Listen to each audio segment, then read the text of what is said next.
Mike Zimmerman. I'm the Economic Development Director for the City of Fitchburg and also the City of Fitchburg rep on the Joint Review Board. So I will call the Tuesday, July 21st Joint Review Board meeting to order. And with that, I will call the roll. And we've got Sylvia Ramirez from Madison College. Here. We've got Adam Gallagher from Dane County. Present. Andy Wayland, Oregon School District. Here. Michael Zimmerman, I'm here. And our current public member, Sean Paff, is not in attendance today. So we've got a quorum. And with that, we'll move to agenda item number 3. I would entertain a motion for approval of the minutes from June 30th. All motion. Got a motion? Adam. Adam, Second, Sylvia. second from Sylvia. Okay. All those in favor say aye. Aye. Aye. Aye. Minutes approved. Agenda item number 4 is consideration and appointment and/or reaffirmation of the Joint Review Board's public member. And I'm going to have Mayor Aaron Richardson come up to start this agenda item.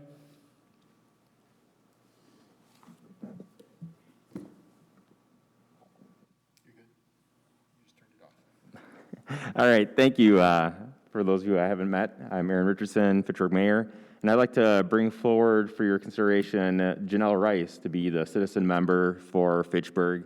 She was recently on City Council, and because of some family things, she could not commit to the time commitment of council and she did not run for re-election. But she not only was recently on City Council, she was also on our Finance Committee, very familiar with what we're doing here in Fitchburg and the finances of the city. Someone who I think is overly qualified, actually. Not only is she extremely intelligent, she's extremely professional, and someone who is going to be a great representative for the city here on Joint Review Board. So I ask for your consideration. I've been told that she was going to actually be the first female that's the citizen representative for Fitchburg, which is great, but she's actually being brought forward and requested by me because she is the best candidate. So I would hope that you would support her in that, and thank you for your time.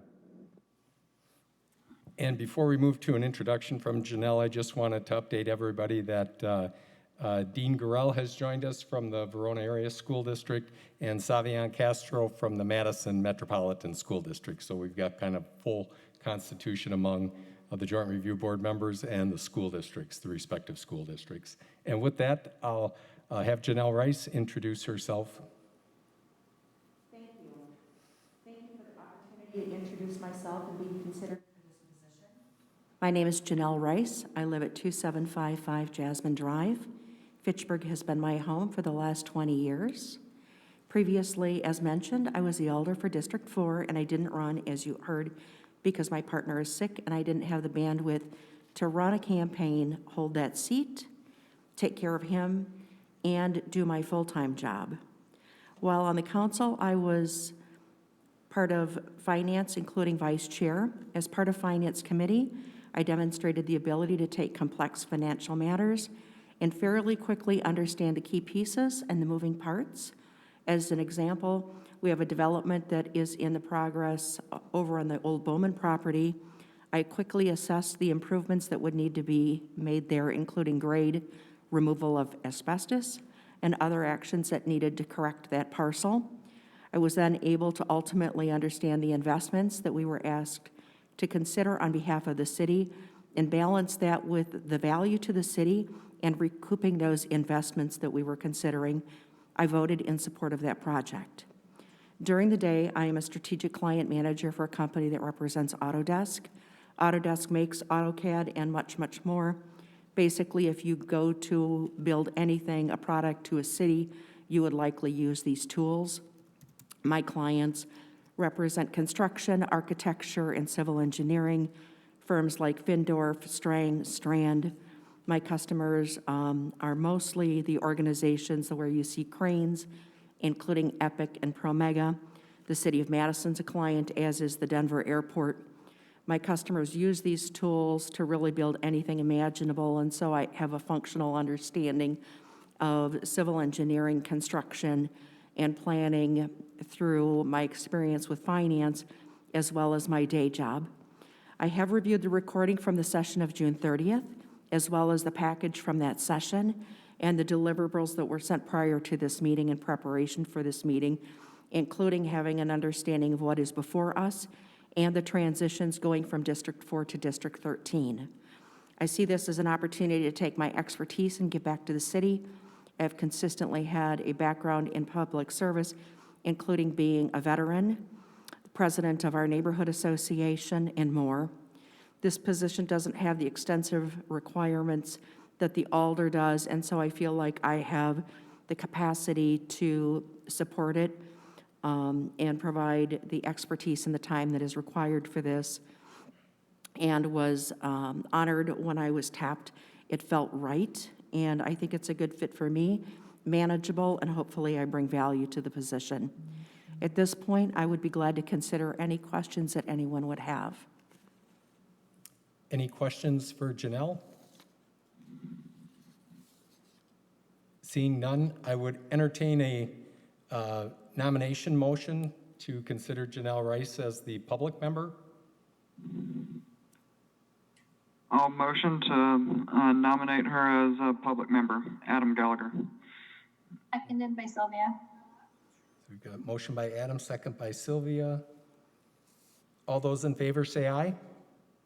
Aye. Any opposed? Motion carried. Thanks, Janelle. And if you want to join us up in the front here, you're welcome. And thank you again Thank for your you. willingness to serve.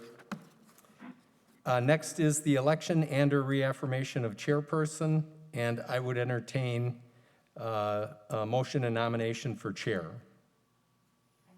There, but I'd like to make a motion to ask you to take chair's role, Mike.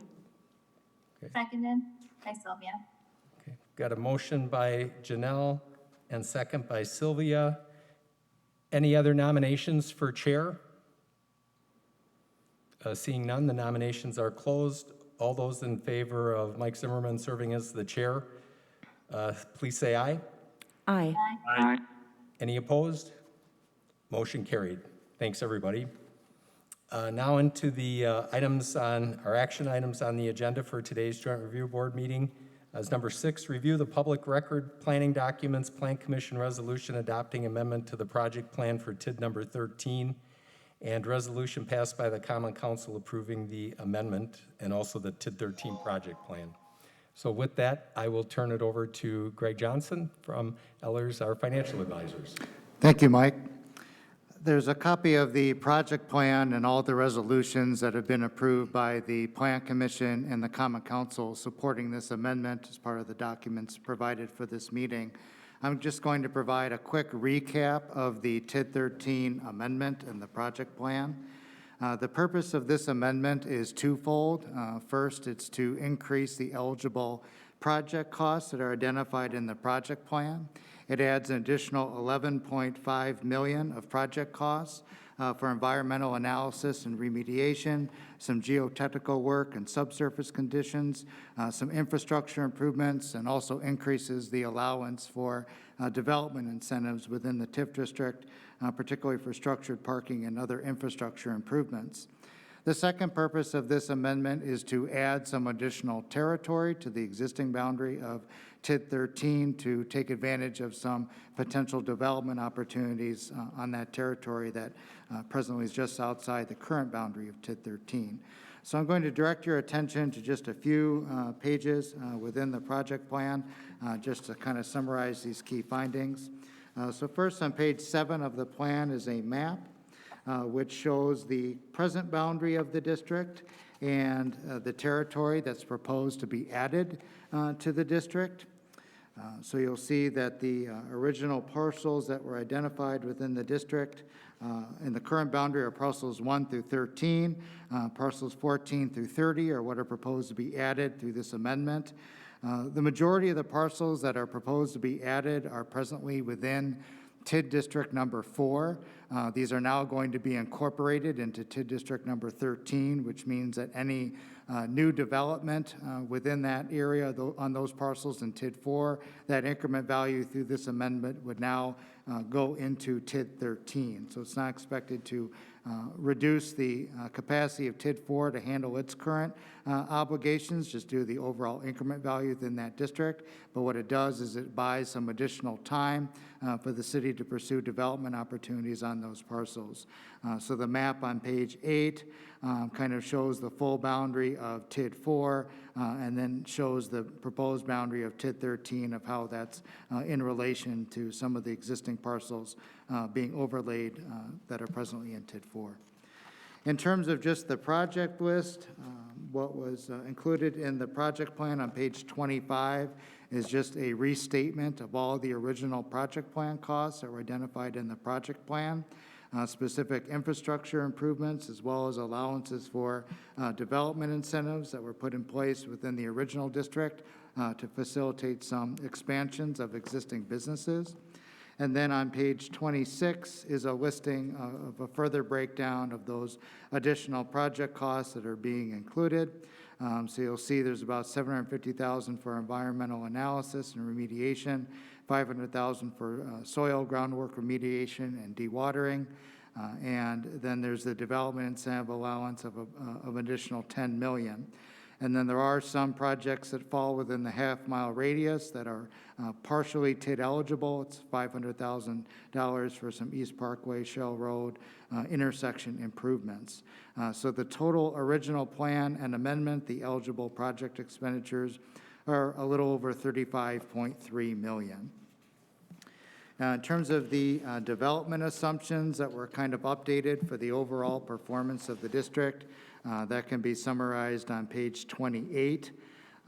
Shows to date, there's been a little over $3 million of increment value generated within the district.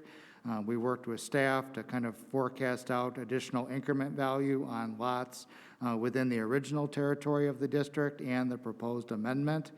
Certainly this is kind of an illustration. It's a forecast. These assumptions could certainly be more favorable or could, be reduced depending on how development ultimately materializes. But it really demonstrates that there's additional room and capacity to help further development within the district, which is part of the reason why the project costs are proposed to be increased. So the forecasted increment value within the original and amended territory is a little over $222 million of increment value. In terms of what that generates in tax increments over the 20-year life of the district, that is summarized on page 29. Based on the current tax rate of the district, if all of that increment value is realized, that's about $63.4 million of tax increment collected through the district. So for illustration purposes, there's a cash flow projection, which is found on page 30, which shows, that tax increment is the primary revenue source to the TID district. There's been an existing development incentive already awarded on a pay-as-you-go basis to Phoenix Industries for about $2.1 million. And then we've shown other development incentives awarded in the future to cover the eligible project costs within this plan. The plan gives the city the flexibility to fund the project costs either exclusively through development incentives or through a combination of development incentives and city financing. Any development incentive requires approval by the Common Council and execution of a development agreement. Any borrowings by the city would require approval by the Common Council before that debt is issued. So this shows that if that increment value of about $222 million is realized, that's projected to have the district close by 2035, which is about 4 years earlier than its maximum life. So again, to just recap, there's been no changes to this project plan since what was initially presented to the Joint Review Board and subsequently to the Plan Commission and Common Council.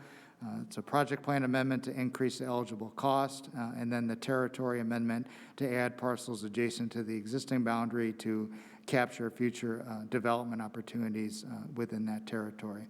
So with that, I'm happy to answer any questions on the proposed amendment.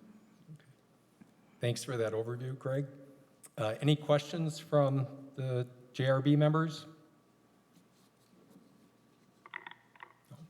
And I do have the proof of publication and the affidavit for the notice of the Joint Review Board meeting from the State Journal, so we've met that legal requirement. Any questions?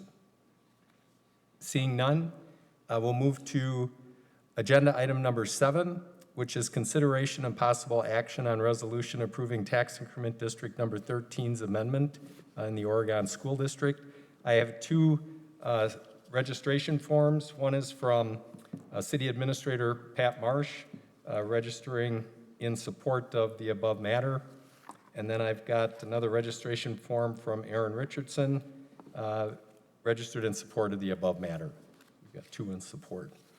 So with that, I would entertain a motion for approval of the resolution, the JRB resolution approving tax incremental district number 13's amendment, Oregon School District. So moved. Got a motion by Janelle. Second? I'll second. Adam? Adam. Thanks, Adam. Okay. Any further discussion or questions? Seeing none, all those in favor of the resolution, say aye. Aye. Aye. Aye. Any opposed? Motion carried unanimously. Thanks, everybody. Okay, next on our agenda then, we move to number 8, review annual PE 300 reports and the performance and status of, the first one up is tax incremental district number 11, Oregon School District. I'll turn it over to Greg and Misty to kind of tag team this.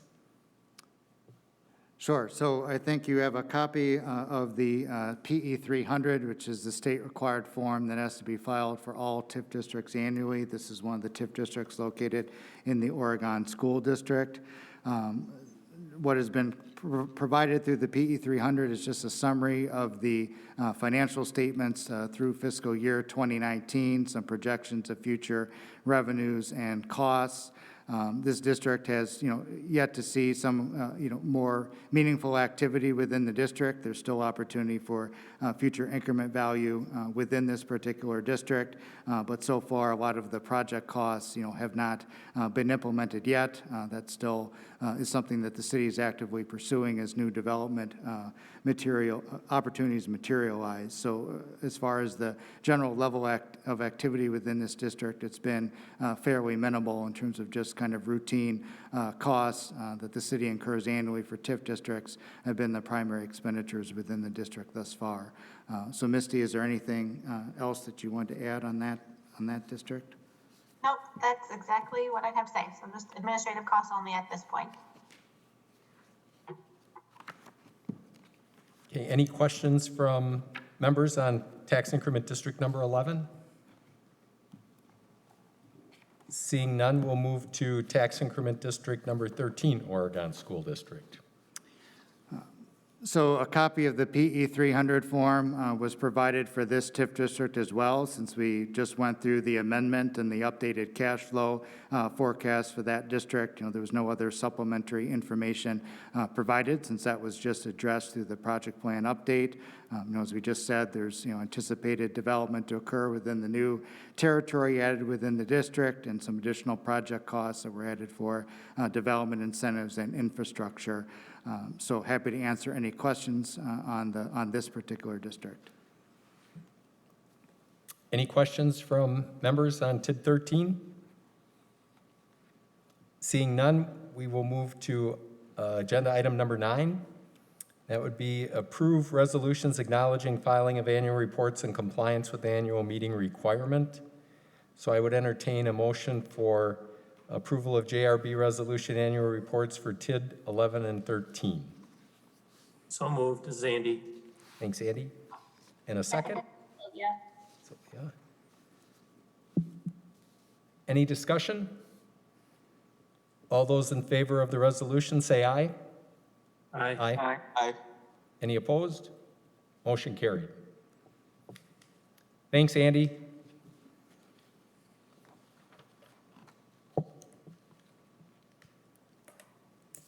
The next item on our agenda is number 10, and that's review annual PE 300 reports and the performance and status of the first one. A is tax incremental district number 6, and now we're in the Verona area school district. Included in the agenda was a copy of the annual report for TID District Number 6. The first document is just a map which identifies the present boundary of the district. The existing parcels are shown in yellow, and then the territory that was added in 2013 is shown as in red, which was what was added. So these two areas combined are the present boundary of the district. Just in terms of background, this district was originally created in 2006 as a mixed-use district, and then amended in 2013 to add the additional territory to the district. The expenditure period for this district ends on August 8th of 2021, and its mandatory termination date is August 8th of 2026. The final year of increment collection allowed is in fiscal year 2027. The base value of this district presently is about $86.8 million. The increment value as of 1/1/19 is $96,268,600. It's worth noting that the increment values as of January 1st, 2020 will be preliminary released for all TID districts by the Department of Revenue on August 1st of this year and then certified on August 15th. The fund balance for the city's audited financial statements at the end of 2019 was a little over $6.7 million. The projected closure of this district, just based on current cash flow projections, is in 2023. The city is expecting to take advantage of the one-year extension permitted under the TID statutes for housing improvements. So that would mean the final closure would occur in 2024. So the city has identified some additional project cost expenditures that it intends to make through the end of the expenditure period. In terms of the analysis that was included, the development assumptions include estimates on net new construction from the city, both what was constructed last year, 2019, and improvements that are expected to be constructed this year in 2020. So it's estimated an additional $6.7 million of increment value constructed over the past 2 years. The increment projection for this district can be found on page 4. Shows over the remaining life of the district. The district's presently generating about $2.3 million in increment per year. The current, based on that additional value, that's projected to increase to a little under $2.5 million. So in terms of the cash flow projection that was included, this just kind of shows the past several years' history, starting with fiscal year 2018, the fund balance, and then shows actual revenues and expenditures for 2019 and 2020, and then shows projections going forward. Shows that there is some existing debt obligations that's outstanding for the city, some geodebt issued in 2015. And then there's a development incentive that's being paid out on a pay-as-you-go basis, meaning as increment is generated annually by the Benjamin Investments Project, that gets repaid back to the developer. And so there's some future cash capital expenditures that were still remaining in the project plan that were noted that the city still plans to undertake. So again, just kind of shows, taking into account some other remaining project costs that are still anticipated, the closures in 2023, again, with that one-year extension for housing, that would go till 2024. The extension for housing requires adoption of a resolution by the Common Council at the time that extension is requested.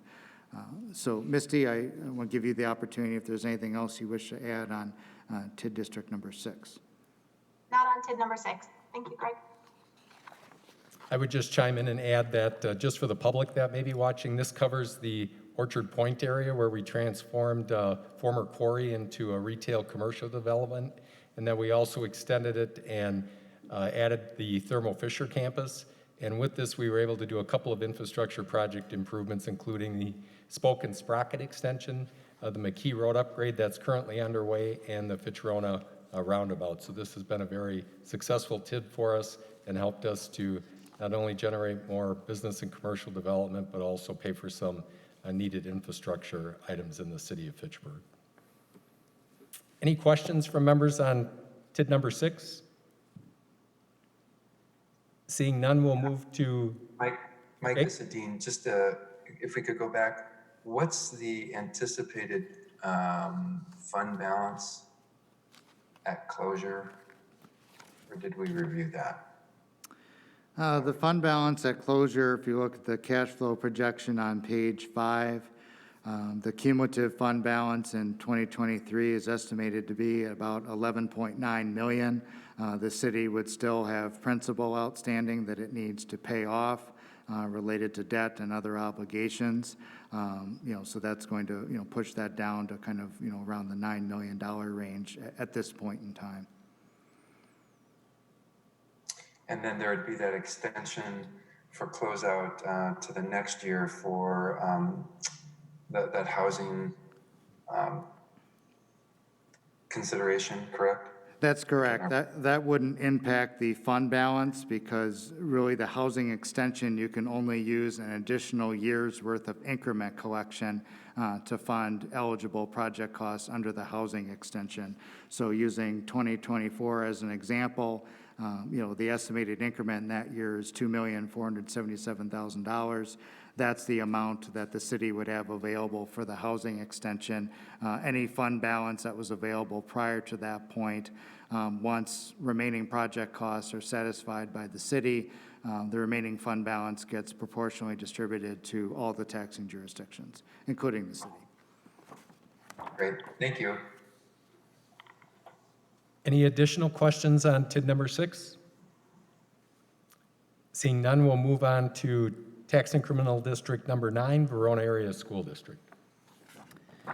So a copy of the map of this district can also be found in the annual report. This includes all the territory that's presently within the district, but we show the original territory and then territory that was subsequently added through Amendments 1 and Amendments 2 for this particular district. This district was created back in 2015 as an industrial district. Was amended in 2016 to add territory and update the project plan expenditures, and then it was subsequently amended again in 2019 to add territory and to update the project plan expenditures again, including costs within the half-mile radius. This TIF has an expenditure period that ends on June 9th of 2030 and a mandatory termination date of June 9th of 2035. The final year of increment collection allowable under statutes is 2036. The base value of this district as of 1/1/15, this will change as a result of the amendment last year that was approved, but was $43.5 million. The increment value within this district as of 1/1/19 was a little over $26.6 million. The projected closure of this district is 2036. The year-end fund balance as of December 31st, 2019, per city's audited financial statements, modest deficit of $216,436. Some of the development that has occurred within the district, as to note, is included in bullet points. First was the Promega R&D facility that was partially completed as of 1/1/20. That is expected to be completed in the spring and summer of 2021. The Sub-Zero Research and Development Facility was 15 to 20% complete as of January 1st of 2020. It's expected that the exterior will be completed for this project, and occupancy is expected at the beginning of 2021. Future build-out of that R&D facility, particularly the office and lab, will depend on product orders and just kind of the state of their operations, just kind of given the current environment. Race day events was 80 to 90% complete as of January 1st of 2020. That project has now been completed within this year, except for some site work and landscaping. The Hop House development was about 10% complete as of January 1st of 2020. That project has been completed and occupancy is expected by the end of this month. In terms of the development assumptions for this district, in terms of the net new construction estimates from the city based on construction from 2019 to 2021, that's estimated at a little over $108 million of increment value. In terms of the other project costs that were identified in the project plan and the city's targeted for implementation, in addition to that $108 million of increment value that's anticipated from construction year 2019 through 2021, the city would need to see about another $15,750,000 of increment value generated from construction in 2022 through 2026 to have all of the project costs that have been identified, cash flow, and supported by the TIF district. So that number is really identified as what's needed for the cash flow to work.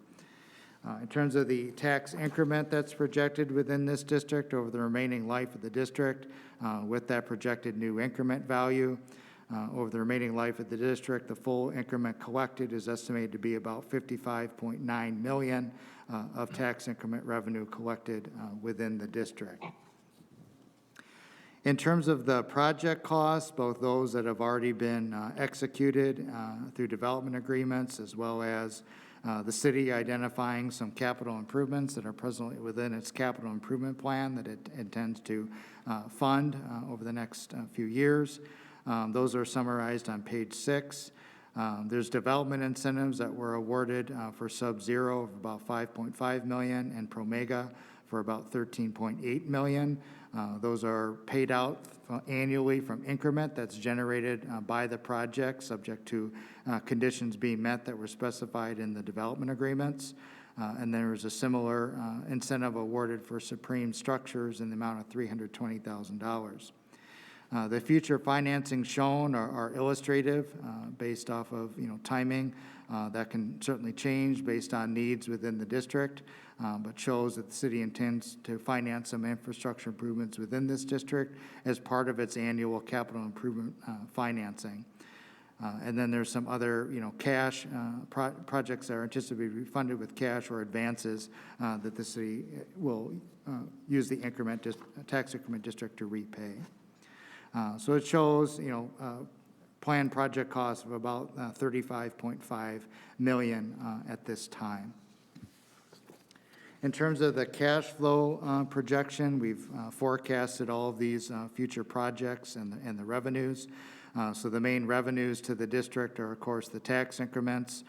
There's some intergovernmental revenue, computer aid, personal property aid to this district as well. We have estimated repayment schedules for the development incentives awarded for Sub-Zero in the two amounts, and then the Promega expansion of about $13.8 million, an estimated interest that's been negotiated for payment of those incentives as well. And then the cash flow continues on to page 8, where we show the estimated payment for Supreme Structures, and then the estimated debt service payments for future borrowings to finance capital infrastructure projects within the district. So as you can see, lots of activity, both in terms of what's already been awarded for some development incentives and then ongoing infrastructure investment by the city within the district. So to kind of look at the overall performance of the district, at this point in time, it's still anticipated that the district is going to remain open for its full maximum life, just based off of the investments that are still contemplated within the district. As this will be updated each year as the city continues to evaluate development opportunities within the district. And certainly the city will pace the level of investment within the district based on actual development activity. So the district is off to a strong start with some of the kind of signature projects that were anticipated when the district was created, and there's opportunities for additional increment value and investment within the district as well. So Misty, is there anything else you want to add on TID 9? No, I think you did great. Thank you. Any questions for Greg? TID 9? I would just add TID 9 really brought us some much-needed industrial land, especially as a priority for our existing companies. As you can see, both Sub-Zero and Promega are expanding over there. The other benefit of this district is we're finishing out our street network grid over there.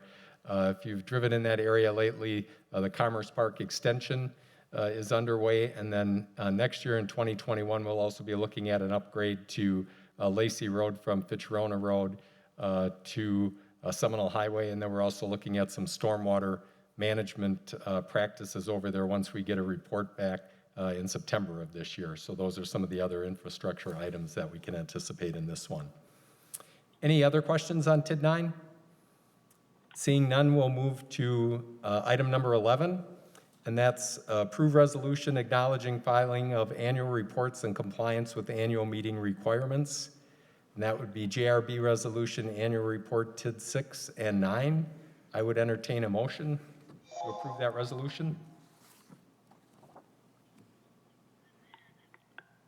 All motion to approve.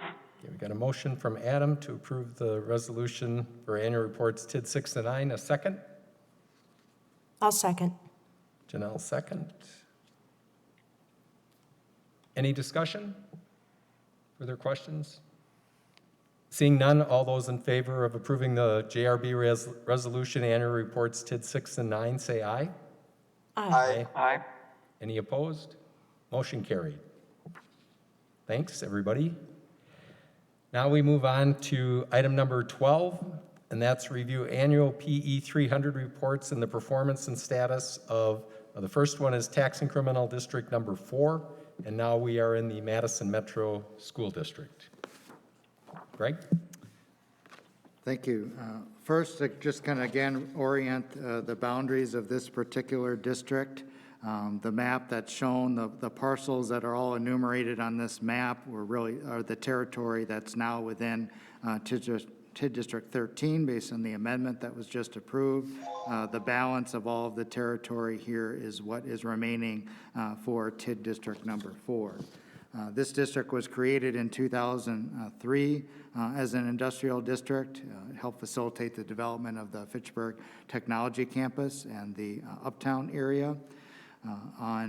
In 2005 and again in 2011, the district was amended to add territory and corresponding project plan amendments involving the lands added for the district, which provide for additional expenditures authority within the project plan. The plan was amended again in 2018 to allow projects within the half-mile radius and for some other rail crossing and intersection improvements. This TIF district expenditure period ends on May 27th of 2021, has a mandatory termination date of May 27th, 2026. The final year of increment collection permit under statute is 2027. The base value of this district is about $49.1 million. The increment value as of January 1st of 2019 was approximately $215,916,000. The fund balance at the end of 2019 was a little over $4.4 million. This district is projected, based on the current cash flow projection, to close in 2022. But again, the city is anticipating that we'll take advantage of the one-year extension for housing to collect increment an additional year, which pushes the closure to 2023.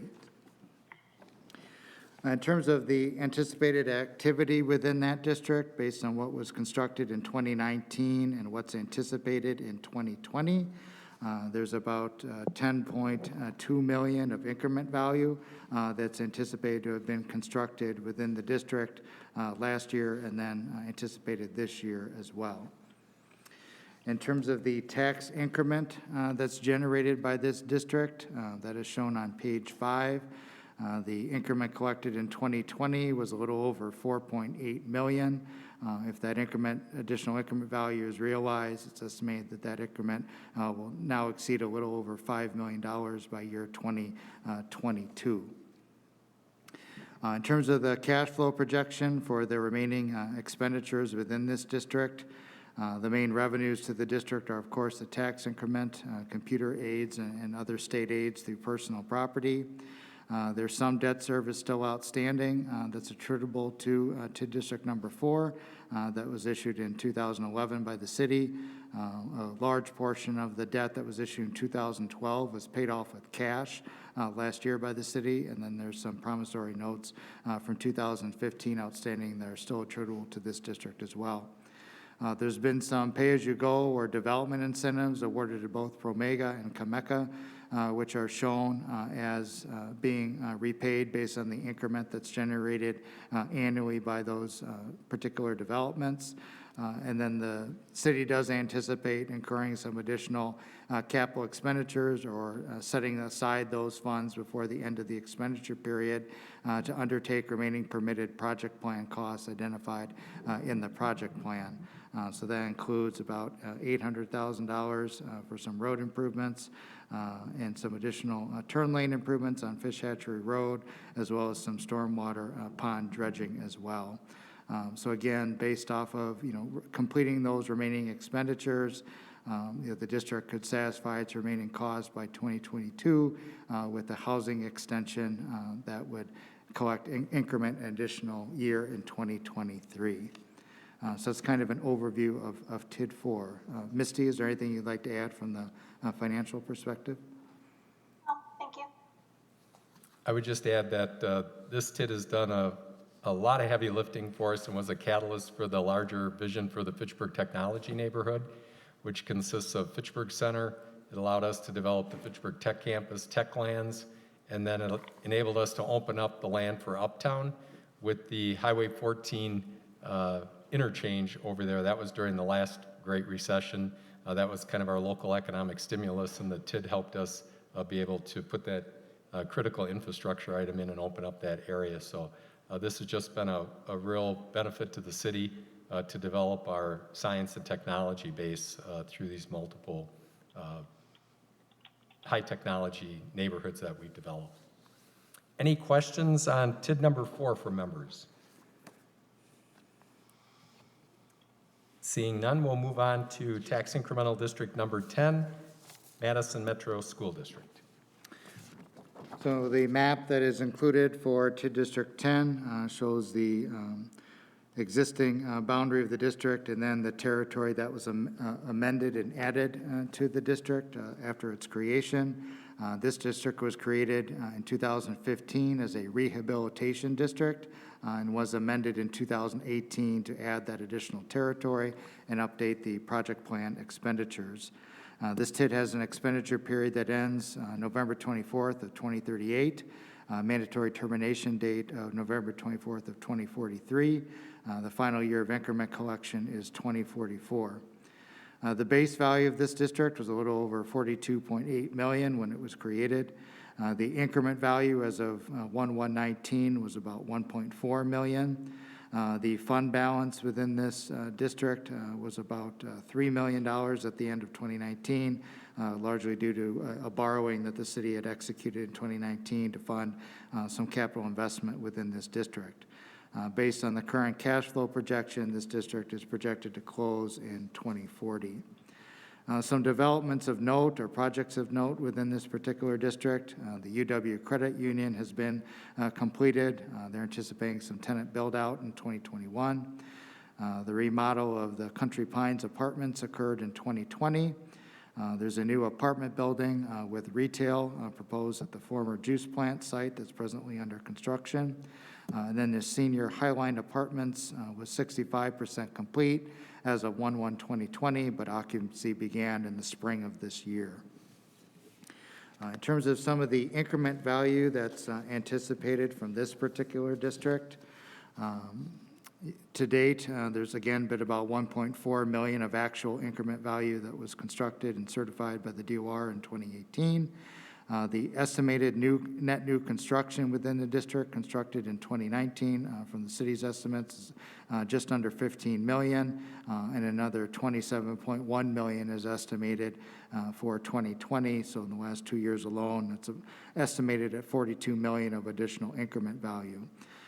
The additional value that is needed beyond that to kind of cover anticipated costs and within the district, within the kind of the city's near-term planning period, needs to see an additional $25 million of increment value generated from 2021 to 2024 to kind of cover anticipated investments that have occurred or are expected to occur in the near future. This district has a maximum life of 27 years, so taking that existing increment value, what's been constructed the past 2 years, and what is needed for the cash flow to support the projects, That shows that it's about $34.3 million of tax increment generated over the 27-year life of this district. 2020 was the first year increment revenue was received within this particular district. In terms of the cash flow projection, the projected revenues, primarily the tax increment, and as I mentioned, there was a financing that occurred in 2019 for a portion of the Fitch Hatchery Road improvements that are TID eligible. The city is anticipating funding the next round of those improvements, both the TID 10 eligible and the city portion, before the end of this fiscal year. There is a development incentive awarded for the Plesco apartment development project of a little over $3 million. The estimated repayment of that is illustrated in the cash flow projection. And then the debt service that was issued in 2019, that was for a portion of the TID 10 Fish Hatchery Road improvement. So about $4,210,000 attributable to the district. For the old juice plant site, or what's referred to as the 3101 Fish Hatchery Road project, the development incentive that's been contemplated for that development is about $3.5 million, repaid as increment is generated from that particular project. Estimated repayment schedule is shown for that incentive. And then the 2020 financing is the estimated portion of the TID 10 Fish Hatchery Road improvements that would be financed yet this year. So it shows, with, that increment value that's needed to support these project costs and just some of the annual administrative costs of the district, there is the potential for this district to close early, but admittedly, it's still early in its overall life. So the city is, continues to monitor each year kind of the performance of this district, particularly, as it's making capital investments through the issuance of debt, and that's attributable to this district. So it's something the city has been monitoring overall for the cash flow, and then looks at each project specifically in terms of whether or not it meets the but-for test and determining the appropriateness of development incentives. So I'll allow city personnel to comment on this district as well. Misty? Nothing additional from me. No. This is a really important TID district, and we appreciate the Joint Review Board's support of this. This corridor, North Fish Hatchery Road, is the older section of the city that developed when we were still a town. And the Fish Hatchery Road was last done 30 years ago, and if you had driven on it prior to the road construction, you could tell it was past its useful life. So we appreciate the county's support as well with financing the reconstruction and the Joint Review Board. We're making progress on that. The paving, I think, is finishing up on the northbound lanes from Traceway Drive up to the Beltline, and I think in the next week or so, we're going to be switching over traffic to the new pavement going north, and then they'll start working on the southbound lanes there. One other thing, if you haven't been in the area recently, one other development project that's happening is the Park Bank branch at the corner of Fish Hatchery Road and Greenway Cross.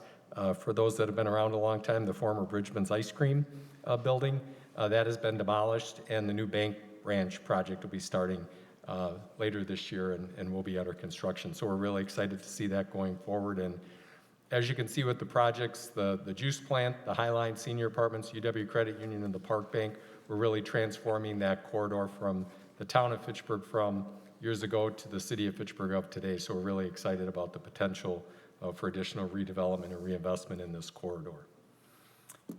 Any questions on tax increment district number 10? Seeing none, we will move on to 12C, which is tax incremental district number 12, Madison Metro School District. So a map of this district is included in the packet as well. There's been no amendments to the boundary of this district since it was created, which was back in 2018 as an industrial district. The expenditure period ends on June 12th of 2033. The mandatory termination date is June 12th of 2038. The final year of eligible increment collection is 2039. The base value of this district is a little over $128 million. The increment value as of 1/1/2019 was a little over $9.8 million of increment value. The fund balance at the end of 2019, deficit of $47,588. The projected cash flow for this district, just based off of current, known projects and expenditures, is in 2038. Some items of developments of note within this district, the Promega Research and Development Facility was 68% complete as of January 1st of 2020. The completion of that project is expected yet before the end of this year. In terms of the net new construction in the near term for this district, estimated in 2019 about $32.7 million of increment value and approximately $17 million of increment value constructed in 2020. So over that 2-year period, it's about $49.7 million of increment value. Obviously, still remaining time left on this particular district, but just trying to account for development that has occurred or is in the process of being constructed. In terms of the increment projection over the 20-year life of this district, 2020 was the first year tax increment revenue was received within this district. It was approximately $223,800. Over the remaining life of the district, it's estimated to be about $26.7 million of tax increment. And again, that's just based off of estimated net new construction from 2019 and 2020 construction years. So being conservative and only accounting for kind of what's in the pipeline to date. In terms of expenditures that have been awarded thus far, primarily related to Promega, there's a $14.5 million development incentive paid out annually. That is modeled for illustration purposes within the cash flow projection. So again, shows that this, based on just the increment value constructed over the past 2 years, the district would close by 2038. But still, opportunities within this district for that to change. But the initial development that was anticipated within the district, has been constructed. And certainly we'll monitor those increment values as those get certified each year annually. So that's kind of an update on what's occurred within this district to date. Misty, anything to add? Nope, nothing. No. I would just highlight that this tax increment district allowed Promega to proceed with their R&D facility. And if you've seen the newspaper articles recently, it's well-needed additional capacity for their intellectual property. As you can see, they're on the front lines of the COVID fight there with their product details and also the reagents that go into the test kits. So we're really excited about all the activity, and their shifts are running around the clock, 3 different shifts just to keep up with the, again, inputs for the test kits and the reagents that are out there. So they're a great partner to have in our community. This also allowed them to expand a parking facility for the increasing employment on their campus. Any questions on tax increment district number 12? Seeing none, we will move on to agenda item 13, which is approve resolutions acknowledging filing of annual reports and compliance with annual meeting requirement. 13A, JRB resolution annual reports for TID 4, 10, and 12. I would entertain a motion for approval of the resolution.